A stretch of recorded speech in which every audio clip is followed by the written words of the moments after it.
The history of sexual harassment in the United States is rooted in patriarchal assumptions about the workplace and the power imbalances they perpetuate.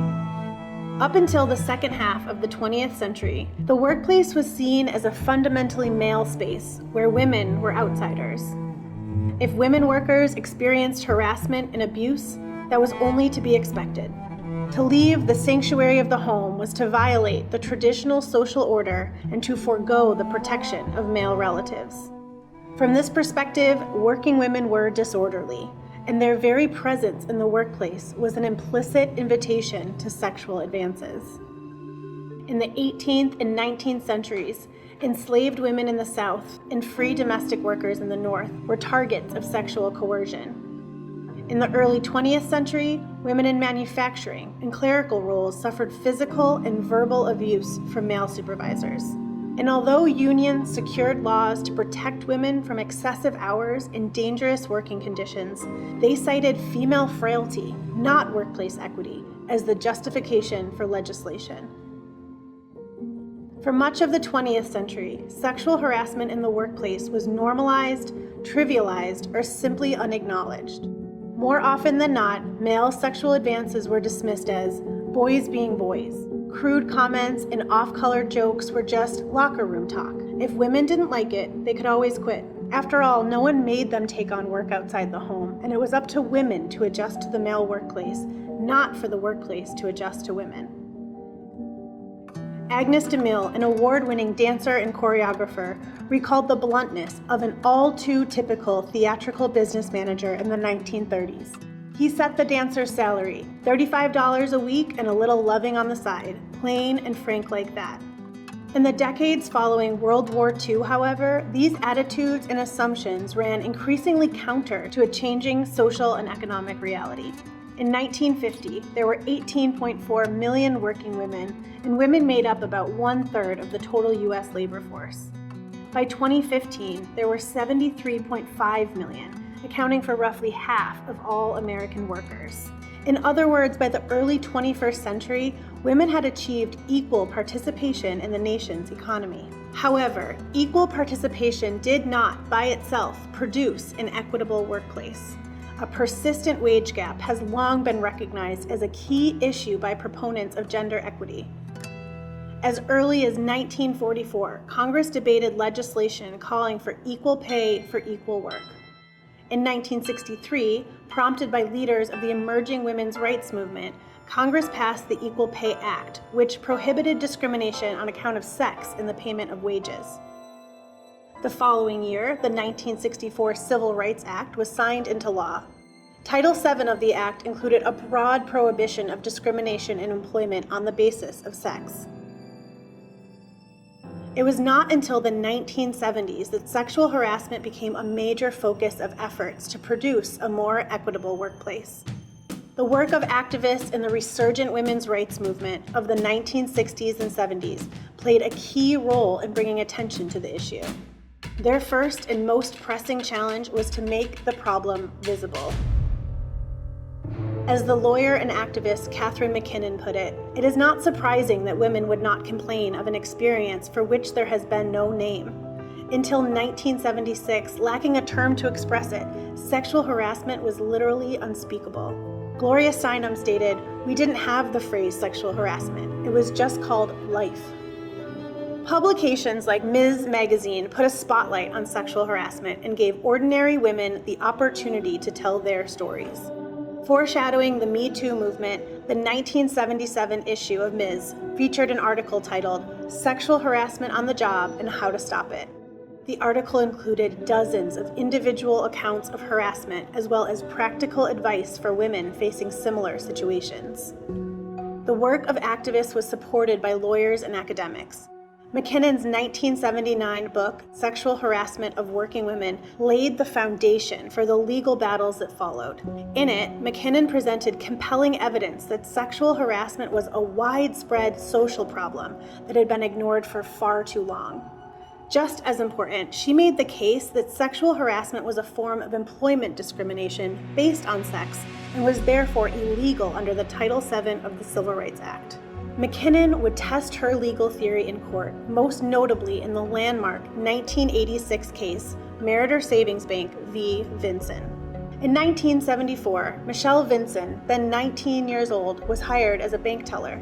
Over the next 3 years, she was the victim of repeated sexual harassment by her boss, Sidney Taylor. In 1978, Taylor fired Vinson for allegedly violating the bank's sick leave policy. In response, Vinson initiated a lawsuit with McKinnon serving as co-counsel. It's worth noting that Vinson, like many early sexual harassment litigants, was African American. Some historians believe that the success of racial discrimination cases in the 1960s and 70s motivated women of color to assert their workplace rights more forcefully than their white peers. It would take 8 long years for the case to reach the Supreme Court.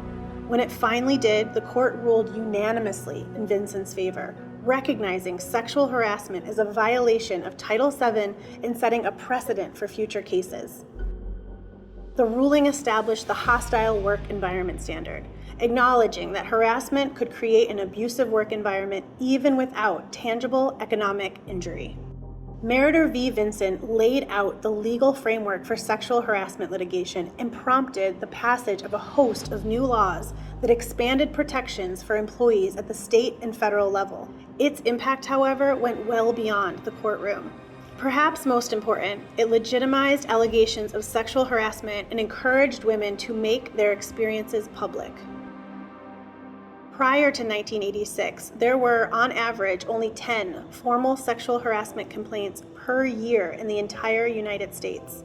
In 1987, the year after Vinson won her case, there were 624.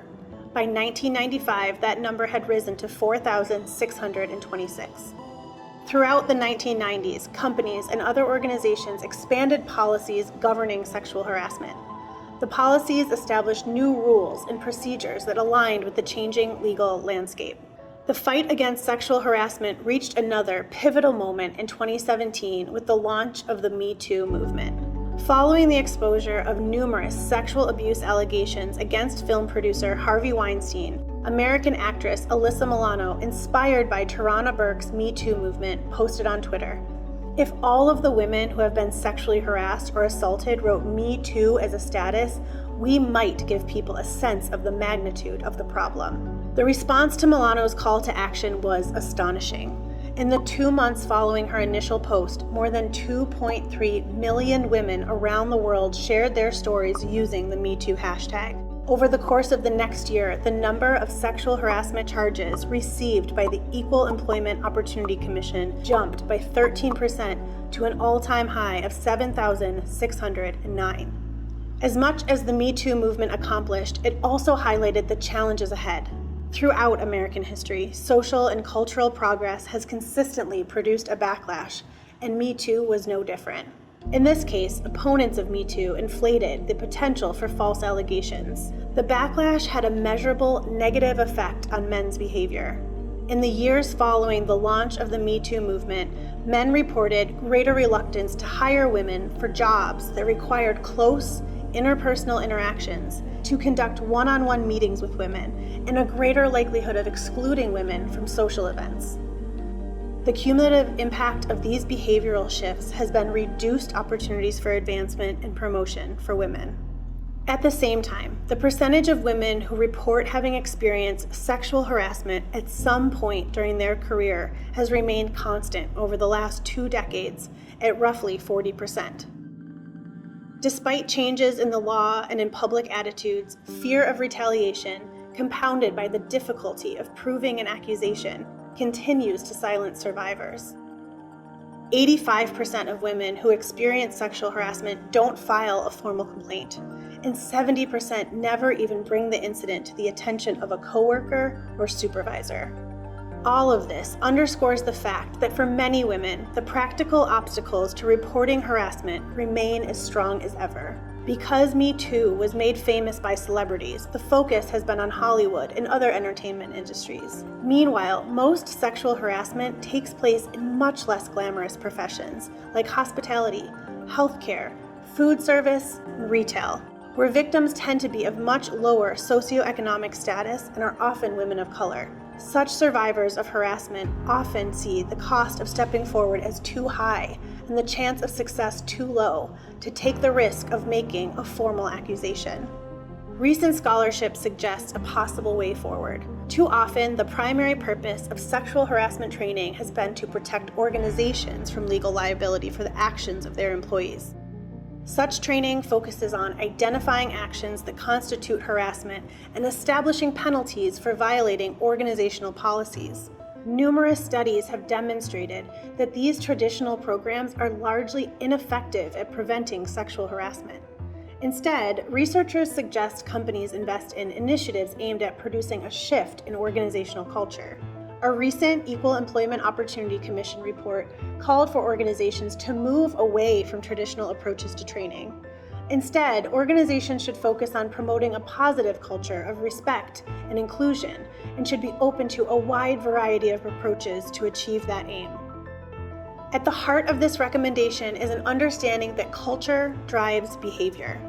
If organizations want to make progress in the fight against sexual harassment, they'll need to look inward, challenge long-held assumptions, and reimagine the workplace as a space that belongs to all employees equally.